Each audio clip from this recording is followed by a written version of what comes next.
Talking cleaning. You like to clean? I like it when my house is clean, but the act of cleaning, not a huge fan. I know. I've got kids with that same problem. Oh. All right, here we go. The 5 little but life-changing cleaning commandments. Really? Okay, let's hear them. Number 1, never leave a room without putting something away. Oh, okay. So just find something that's out of place. Even if it's just kind of reorganizing the furniture. Picking up after others at home.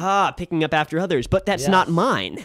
Always put clothes back before taking others out. Ooh, that's tough. That's tough. Yeah, clothes for me. A lot of my room's mess is just clothes that I kind of hang places. So you're saying I should put all those back up? Yeah. When you walk into your house, do not, as my kids do, drop the coat, drop the shoes, and keep moving. And what about, hang them up. But this shelf is designated for all my pocket junk. No. You're telling me I shouldn't have a pocket junk shelf in my house? Always wipe down the bathroom sink before bed. Really? Get those little wipes, wipe it down some. Okay.